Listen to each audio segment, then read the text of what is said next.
And then the third and final downside to using the Barbarossville exactly is that there's a low number of familiar melodies. Yeah. That there's one song that everybody knows really well, Figaro, Figaro, Figaro, Figaro, Figaro, Figaro, and everyone would just be like, and the overture. And then as soon as that song is over, people would be like, okay, we're done. And the overture. And the overture. Which, because of Bugs Bunny, everybody knows the snipping barber scene, you know. But that's it. If you ask a normal, basic person on the street, you say, name another tune from Barbarossville. They're like, I don't like opera. And it was that final point that led us to what we were going to do. And that was, let's start with recognizable melodies. Let's start with the things that everybody knows. Let's start with that song that was from The Grape Escape. Oh, yeah, because who remembers the Grape Escape board game commercial? That's the way you play it when you play The Grape Escape. That's the way you do it when you play The Grape Escape. And generic music that always shows up in every pizza commercial. There were things like we did the Fireflower Duet, which I think the Flower Duet United Airlines or something now plays underneath all their advertising, or British Air. Like Mercedes commercials use that one. Oh, man, we use a lot of Gilbert and Sullivan, mostly because a bunch of us have been in GNS troops, and we know all the tropes. And a lot of people through Animaniacs, Looney Tunes, even Angel and Buffy, and different, just basic television things have heard Three Little Maids. Almost everyone knows the modern Major General song. Stuff from Pinafore has been on The Simpsons. Yeah. We use Carmen. Oh, we use the Toreador. We also use the habanera, which is normally a woman's part, and we lowered it down 2 octaves for Jim, and we were in the show. Yeah. So that was fun. So that was where we decided, let's do what Looney Tunes does. Let's take all the really nice melodies and bring it to the front. So then.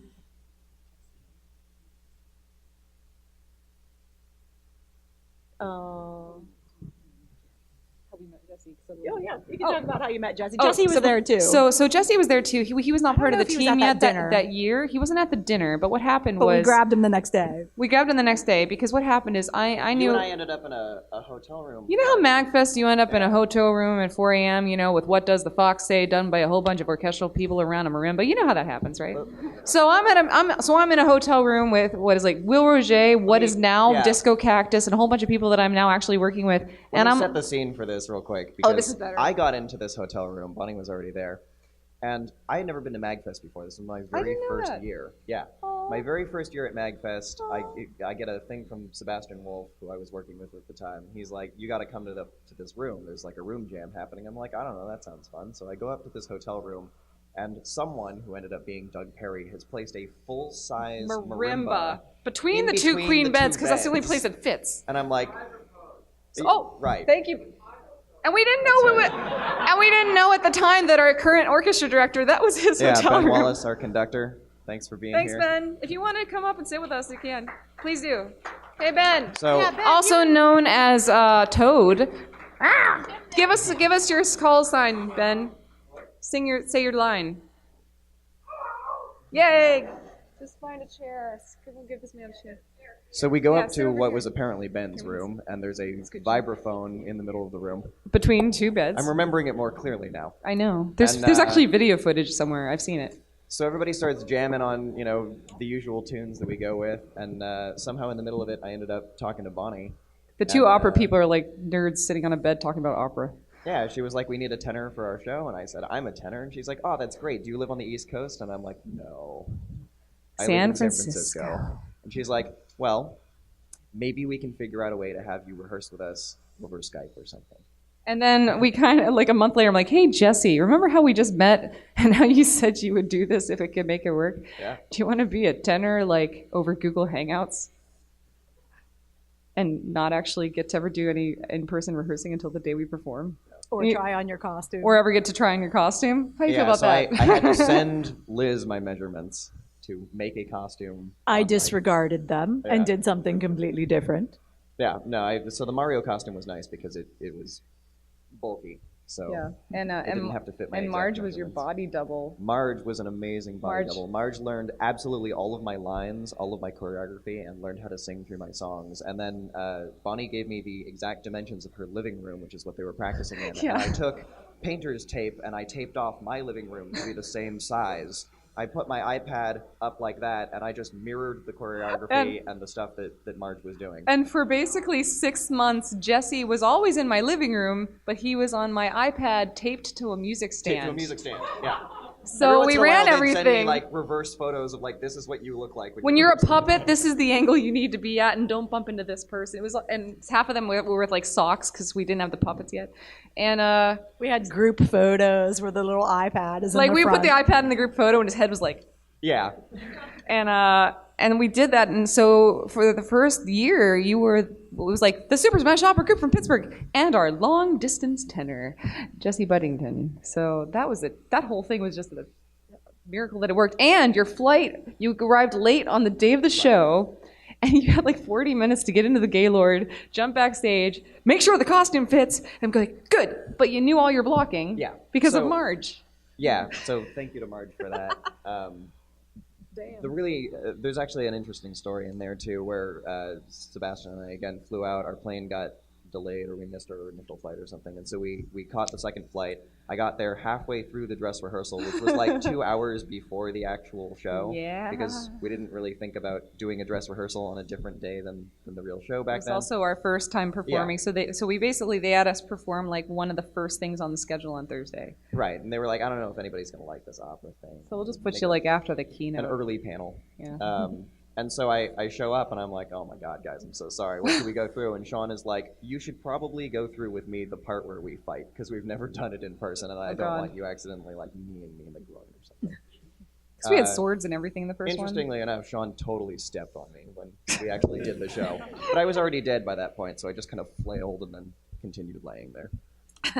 But that was the only sort of minor mishap that happened as a result of me really not being able to rehearse with people. Luckily, Bonnie and Sean were able to rehearse because they had a fairly elaborate sword fight, and I would not want to do something oh my that God. remotely and then suddenly put it together. Because Sean in the first show played, he was also our choreographer, he was Ganondorf. Yeah. And also Luigi. So that room that we had to tape off, we were worried because we had a television in that room. I'm surprised we didn't break it because we were doing sword fighting rehearsals in that same living room. It was actually really cool to get into the panels room and realize that it was not the size of the living room and be able to play to a larger space. Nice tip if you ever do anything like this. Rehearsing, it's not bad if you can intentionally tape out a smaller space, because then knowing you can grow from it is good. But if you're limited, at least you know you can do all your blocking in a small bit. And not hit a television with a sword. Space, then you have to condense it down, and that always feels a little weird because you're I am so angry, I'm going to stalk all the way 5 feet over there and take very tiny, angry steps. You have to really make it seem like a larger space. Whereas if it is a larger space, you can just look at all this room that I have. Yeah. So the difference between Super Smash Opera and Aria Kart is that Jesse was the only one not in Pittsburgh. Now Bonnie and Jim have moved to Austin. We're in Texas. So all of us are very few of us are in the same town, and it required going a little bit later in the program this year so we could block the show when we got here. Yeah. Ashley's from Virginia as well. Ashley's in Virginia, you're in San Francisco, we're in Austin. Still 3 members of the team, which is Marge, Liz, and Matt, are in Pittsburgh. And Tim. And Tim Roscoe, who ended up is Tim back there? Oh wait, okay. And Tim, who subbed in as our new Luigi. Tim is still in Pittsburgh, but then Ben, you're in New York, and Doug is in New York or Connecticut? And Doug Perry, who came in as our new character Donkey Kong, he's in Connecticut. So it's cool that we were able to test sort of the remote rehearsal process with me for a couple of years. Yeah, he was our guinea pig. It's really helped as we've had to add additional people to the remote rehearsal process. And also, there's a limit on Google Hangouts with video, I think, for 10 screens at the same time. So having group rehearsals was very calculated because we had to hit our limit. And Jim and me would try to be on the same video feed, and when possible, there was sometimes where Ben was in the same building as Doug, and you could actually be over the shoulder. And by the final rehearsals before we got to DC, I saw Tim and Liz and Marge were in the same camera shot. So Google Hangouts, thank you, but please extend that to be more than 10 feeds at once. Yeah. So playing Jesse on site was very difficult for 2 reasons. Number one was those of you who saw the show, I was running the screen effects and the super titles. So I was advancing line by line as people were singing. And for this show, that was pretty easy because the words on the screen are sort of a safety net, that if you can't hear the audience, then you've got a little thing. So if my equipment lags or I lag a little bit, and some of the visual effects were taking a toll on both of us, that's not the end of the world. I'm kind of doing a backup, but it does require timing. So as long as I'm practicing Jesse's part, I'm not practicing my part. And that was really tough for the first show because we didn't have a live orchestra. So not only was I running the words, I was running all the pre-recorded music. Yeah. And if I missed a cue, then it would really be obvious. And that was also tricky too, because like I was saying, and Marge was saying, it was a pre-recorded. We had we hit play and the show went and we sang along. But if the audience laughed too much, which we loved that everyone loved it, but we didn't build in where we thought people could laugh gapper spaces.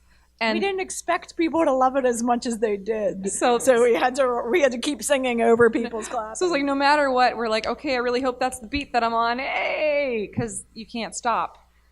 So once we had a real orchestra, that was such a lifesaver to be able to breathe. You'll have to forgive us because we'd never been likable before then. No.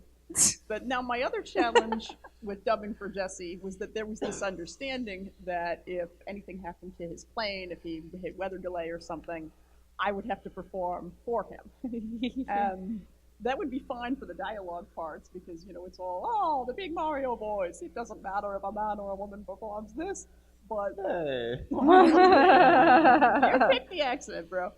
So, all of the vocal parts, were well below my range, and I'm the only founding member who has no background in singing. So we were even talking about, well, should we have Jesse's voice just play as an MP3 while you Milli Vanilli it?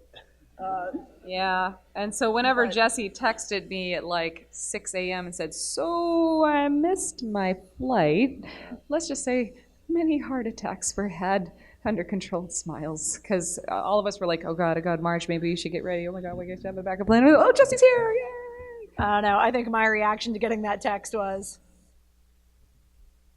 She went back to bed. Just went right back to sleep. I was like, of course he did. Good night. Tenors. So what inspired us to do something like Super Smash Opera in the first place? We touched on it briefly at the beginning when we talked about Looney Tunes. Looney Tunes was a huge inspiration. Any opera singer that tells you that Looney Tunes is not an inspiration to them is a dirty liar, and you shouldn't listen to anything Spear they magic say. Helmet, magic helmet, magic helmet, magic helmet. Yes, We all definitely know Bugs is a huge everybody is familiar, at least in part, and those people that aren't familiar or have a deep love of Looney Tunes, a lot of the reason why other people come to see them is because they developed a love of opera through Looney Tunes. And what's funny is we discovered Animaniacs, Well, lots yeah, of Warner Animaniacs Brothers. Freakazoid was a big influence too. We had one of those. And one big thing too is we find that a lot of folks who listen to these tunes all the time, they don't realize where they came from. Yeah, they have no idea. There's no reference. So one thing we really we had a lot more time for the first two shows, and I curate the website. There's a big educational section we added called original classic works, I think. There's a page where we went through every song from the first show we wrote, and we linked to full versions of what the actual tracks were. So hopefully you're realizing maybe you do have a love for these classic tunes and you want to learn more about them. So you can follow along and maybe you do want to listen to the entire thing of Carmen. Maybe you do want to become a big fan of Barbara of Seville. Maybe we've tricked you into liking classical music. Actually, if you're looking for a first opera to go see that isn't, this one, if you want to go see a traditional opera, I think Carmen is probably the best one. Carmen is a good one. Starter most opera. recognizable themes. Dude. It's got the most recognizable arias Yeah. that have shown up in most- popular And media. I That's a really good start. I was in Carmen. Liz was in Carmen too recently, and I had no idea there was comedic parts. There's some really funny scenes in there because normally you just think Carmen, I don't know, habanera. It's very accessible That's it. music. Yeah. Yeah. So that actually also, the idea of taking Looney Tunes as sort of our Warner Brothers, classic Warner Brothers, inspired basically the mood of what we wanted to capture in our show. A lot of slapstick, kind of all ages fun, something that will be a little bit memorable, but something that also kind of plays on the darker, or the sadder parts, or kind of bring in a little inclusivity of a lot of different emotions, but mainly on the light and funny side. And then, so, yeah, then we, yeah, oh, yeah. Should we let him talk about the orchestra part? Do you think or not? Are we at the orchestra part? Yeah. Where are you at? We're here. Oh, I'm at the different. Oh, We were here. We are now here. cool. She has a whole list. I actually prepared.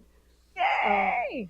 That's amazing. So then it came down to who did we want to play? We still didn't know what show we wanted to do for our original show. We just knew we wanted to use a whole bunch of songs. Yeah. And a lot of probably people, Mario because he's the most recognizable character. Yeah, but we still didn't have an idea for what our first show was. So we said, well, who could we do? Who do we want to play? Yeah, the other issue is that we had all of these different songs that come from many different operas, and, opera music is not by any means all the same. And so a lot of the songs sounded very different from one another.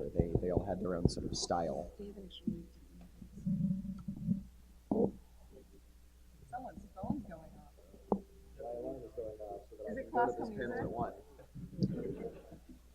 And we also, at this point, when we were talking about characters that we wanted to play, we talked about what kinds of things would be sung in the song that we wanted to take. And somebody brought up the Figaro song from the Barber of Seville, since it was our first, one of our first ideas, and said we should keep that one, but we should have it be saying Mario, Mario, Mario. Maybe it's Mario singing about himself being great. And it just fits so good. And somebody else said, Mario, Mario, Mario, Mario. I think that should be sung by Luigi, and I think that he should be annoyed at Mario and complaining about him instead of having...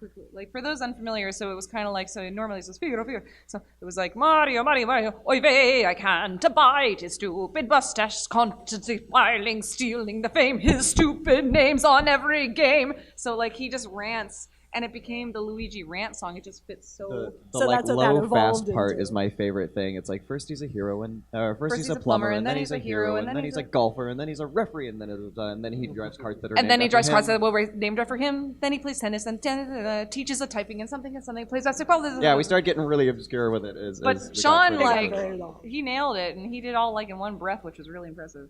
Yeah, it was pretty Damn. crazy. So that also then started the idea of, well, let's make Luigi really bitter. Well, let's make Luigi kind of murderous. And, I've got 30 years of pent-up frustration or something. yeah, he had a lot of lines like that. Like, this was the show where he finally snaps. Yeah, And I feel like maybe Aria Kart's like before he snaps. well, we with Aria Kart, we there was a question. Oh, Marge, you want to talk about the story of Aria Kart? I wanted to talk about that a little bit more with the writing segment, but yeah, we can drop that in now. So, we'd originally talked about when it was the full ensemble cast, we said, well, maybe when Mario's surrounded by other heroes, maybe he's not the hero, maybe he just thinks he's the hero, and everybody else is sort of thinking, like, hey, dial it back a little, Mario, we want to turn. And then we were talking about, well, what do we do for the next play? How much continuity do we need to have? We've done about as much as we can with the Angry Mario. Now it would be nice to do something different. And we were saying, well, it doesn't matter which characters died in the original Smash Opera because, characters always die in video games and then come back in the sequel. Like, why should we be holding our continuity to a higher standard than the games themselves? Plus there's a lot of, like, a lot of workarounds in games. So we kind of figured, okay, don't worry too much about the continuity. If the audience wants to say this is a prequel, that's fine. If they want to say, well, this is after Mario and Luigi fix their relationship, that's fine. But one thought that came up in the writing that I really enjoyed was we had said that maybe Super Smash Opera was told from Luigi's point of view. And everything was, like, exaggerated to favor Luigi, saying, like, there's that brother always pushing me around, Mario's a super huge bully.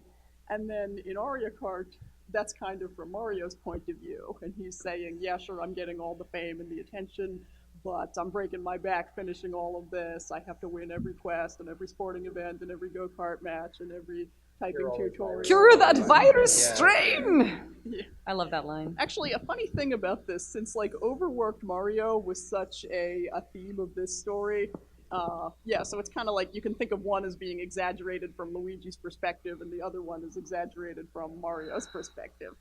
But I kept thinking, Mario has like these 50 billion jobs to do, and he's driving himself nuts with it. And I'd realized, especially watching Ben work, I thought somehow we are all Mario. That everybody Everyone on this here is a staff Mario. is doing like the 800 things, Yeah. and we can't fail at any of them. And you would think that if everyone was Mario, then the work would be distributed and the load would be lighter. But like, no. Somehow, Marge, it's almost like if anyone on this team fails, we are all doomed. like somehow we were all Mario, and that didn't make anything any easier. Yeah, if any of our like goofy zaniness on stage seemed pushed, it's probably because we're snapping from all of the, From all our of the stress. strain of things to Oh my do. god. Yeah. It's kind of funny because in a way, for the newbies, and you can tell me if you feel like this is true. Hi, newbies. People said, how did the new people integrate? And I said, I think that they learned very quickly that just because it seems like a zany, effortless, kind of whatever show just made up a doesn't mean show. that we're not really serious Yeah. about putting it together and being absolutely tight with as much as possible. Yeah. And Yeah, the goal was always to do a legit show with legit singing and legit costumes and amazing props with Puppets. just a ridiculous premise. Yeah. Comedy often does not come from people laughing at their own jokes. Comedy comes from absolutely ridiculous people behaving completely seriously to themselves. And so we tried to create a sense of that. Everybody in this show that we did, this MAGFest, and in the first show, are completely invested in the emotions that they are portraying. The emotions they're portraying do not make sense for normal human beings. It's very good to be emotionally invested. Exactly. Even the piranha plant is Very serious. super committed So to committed. whatever the hell it's talking about. What the hell is going on? I think there's a saying among comedians that things that are fun and funny to make are not fun and funny to watch. Yes. lots of discipline. My generation. So obviously, when we were talking about roles, we were talking about what roles did we want to play. And some people said, oh, we want to play Mario. And we said, well, what about Link? What about Zelda? We could bring in some of them. Oh, and then there's Pokemon. We could do Pokemon. And eventually somebody said, hey, we could do Super Smash Brothers. Because all of those characters are in Super Smash Brothers. And it turned out to be the perfect premise for our first show. Yeah. Because all of the characters are big characters. There's no tiny bit made role that somebody is forced into. Yeah. Mario is just as big as Link. Zelda is just as big as Peach.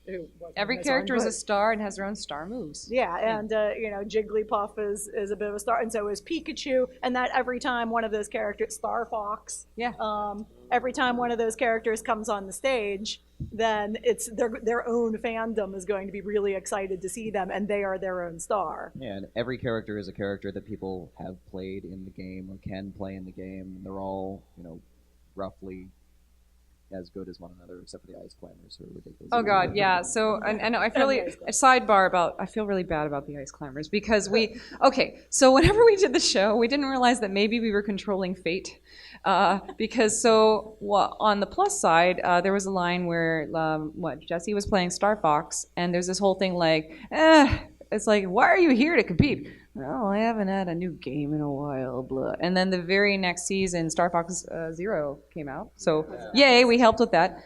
But then, spoiler for anyone who hasn't seen the first show, if you want to cover your ears or whatever, but it's all on YouTube. I think after 2 years, it's like, oh well, spoilers.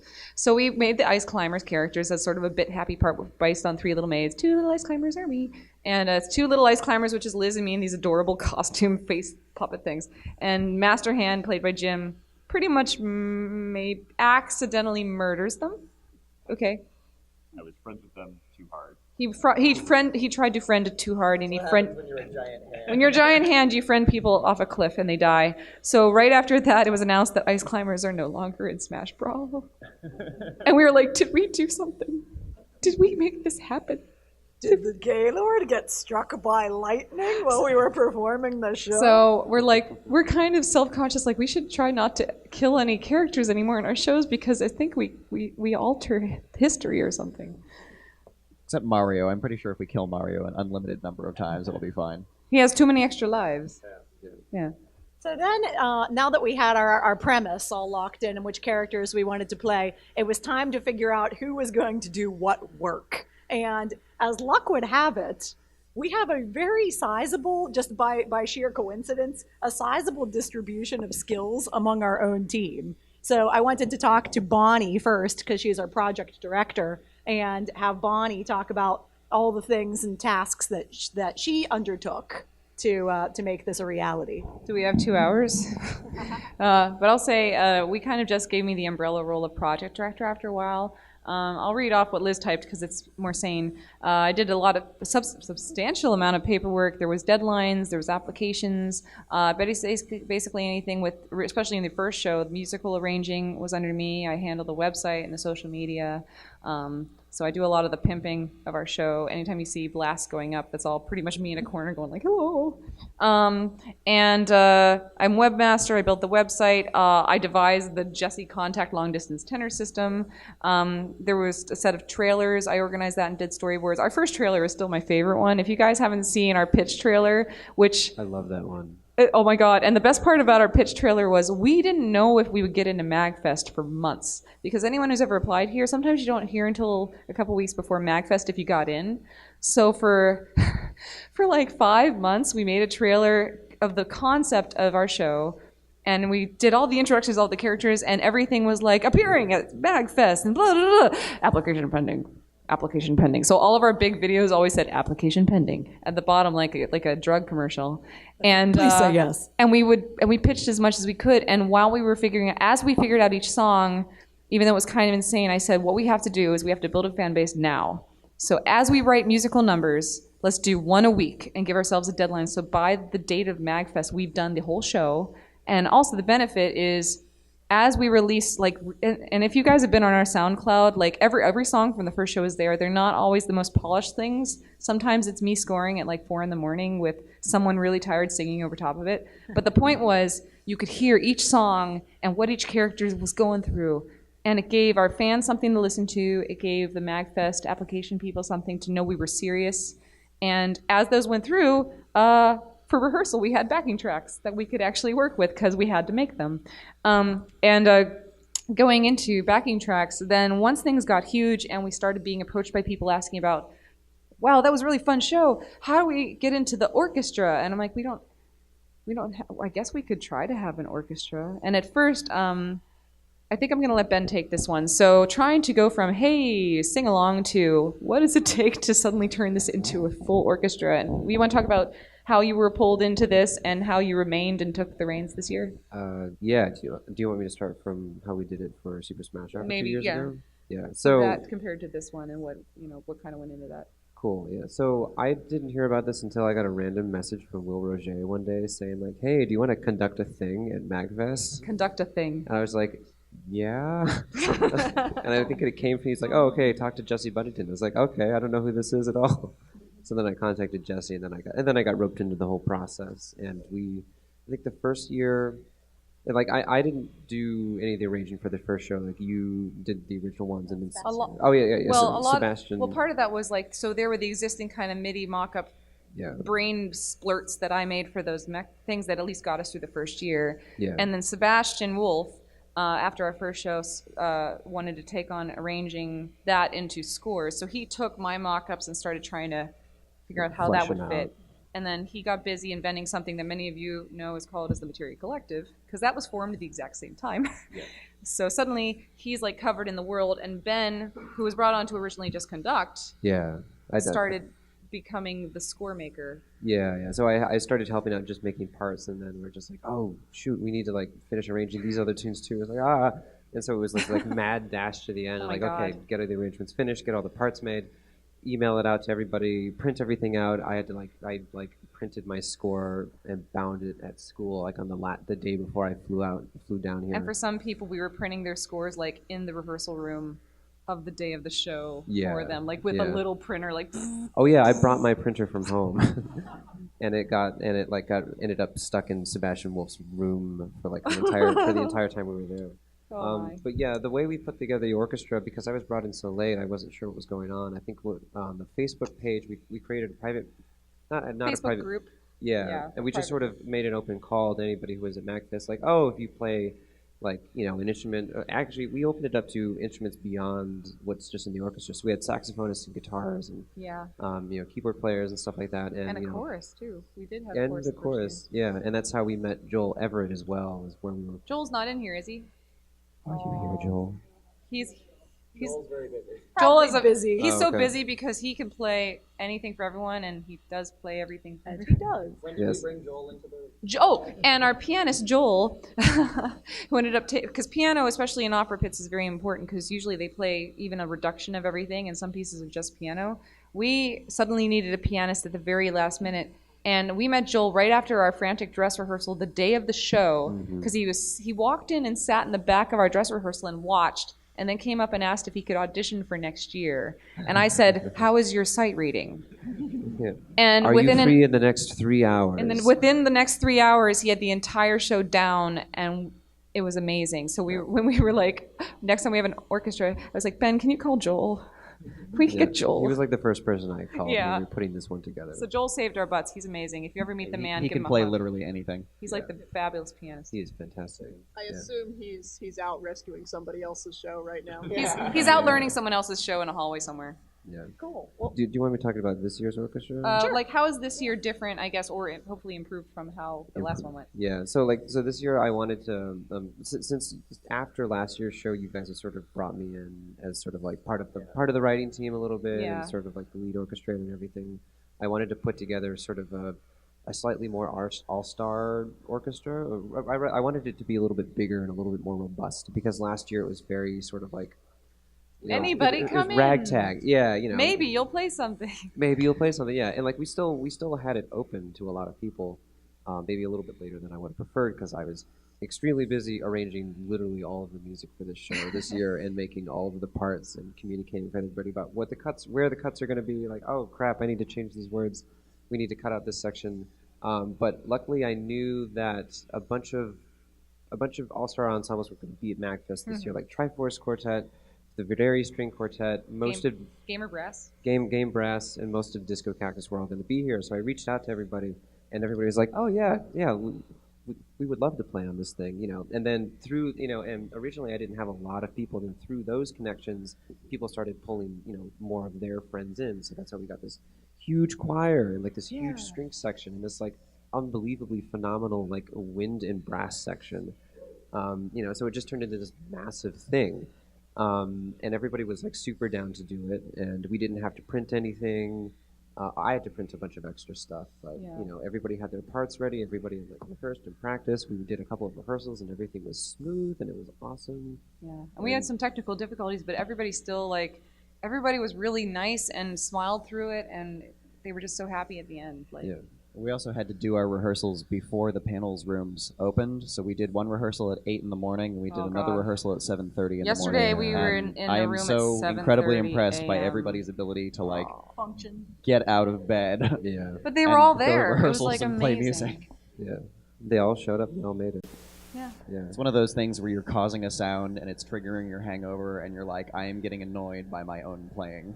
Or Because my I own have this high instrument note that's is too giving loud me next to my a head. sinus there's headache. lots of singing stuff down the octave that are. Yeah, we did a lot of down the octave things for safety yesterday morning. So I wanted to talk to Marge a little bit about her role as story director. All right, I can see we're getting low on time, so I'll keep this moving.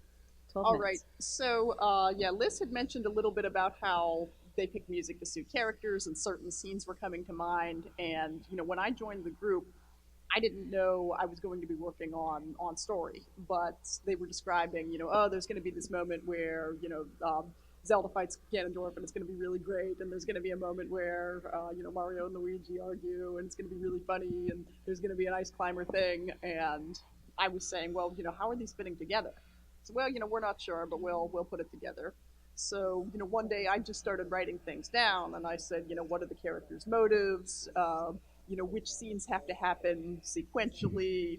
What would be the best balance for humor and, soft songs versus fast songs?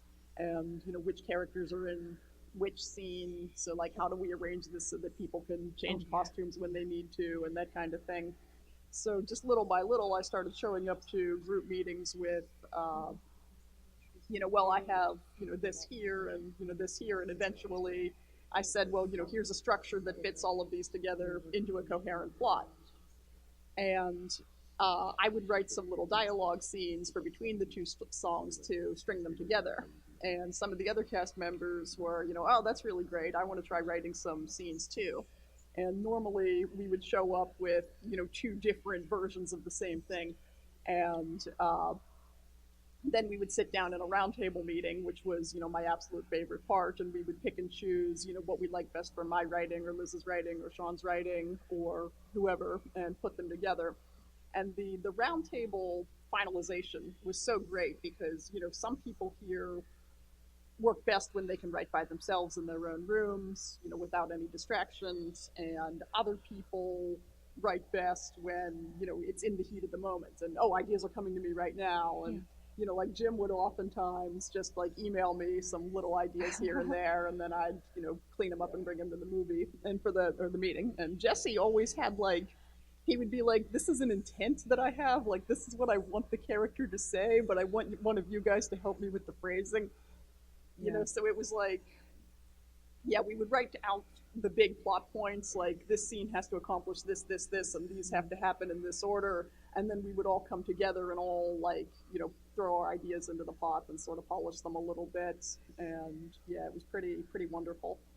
For the second opera, though, it was the exact opposite, because, for the first one, the music came first, and then the story just kind of wove itself around it, it worked great, but it's a terrible way to write, and the fact that it worked so well and so easily for the original Super Smash Opera was a real anomaly, and I can't recommend anybody at home try that method. And I'll quickly say that a lot of the reason that we had to do that way, because once we decided that we had to build a fan base fast, and the whole, we have to release a song a week, I guess the Ice Clan were singing about something, maybe they died at the end, I don't know, anyway, it's out.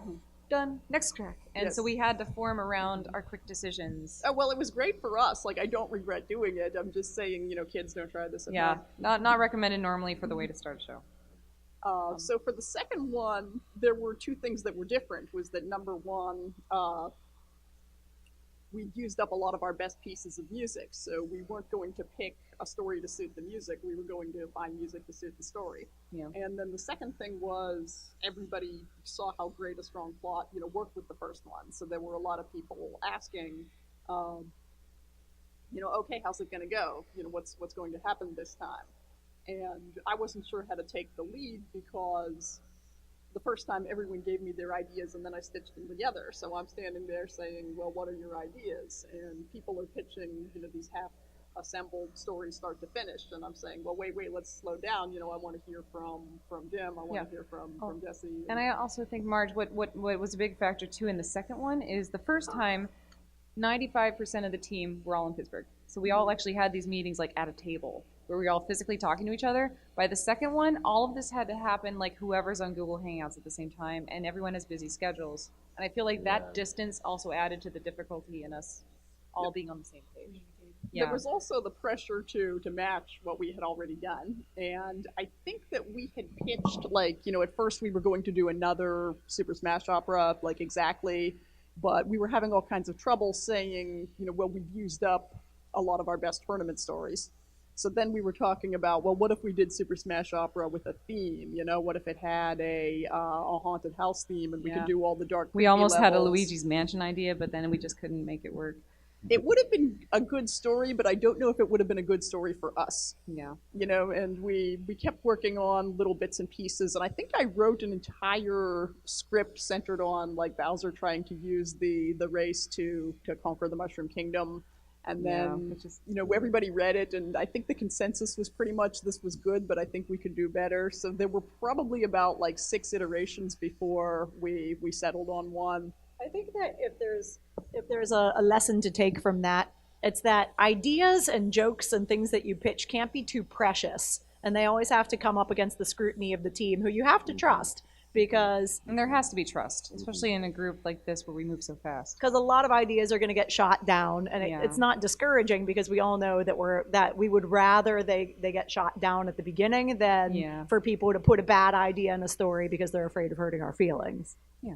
The way I think we finally settled on doing Mario Kart, like Marge said, we were kind of not sure what game to do. They were tossing around different story ideas and different titles. And I remember being at Hangouts and hearing Matt from like the next room over. It's always Matt. He always comes up with our names. Hey, you should call it Aria Kart. And we were like and that changed everything. Oh my God, Once we had that hashtag, it was over. Guess we're doing Mario Kart. It's like, well, I guess that works. Let's get that little bit before we go questions. It's all your. It's because of you, dude. So I wanted to talk a tiny bit, since we're kind of running low on time, about costuming. Okay. Is that what you want? Oh, I was going to say Jesse's Russet, because it's the only original piece. Wow, that's fun. So I was costume designer, and because we don't have any money to put this on, we said, like, how are we gonna make the costumes?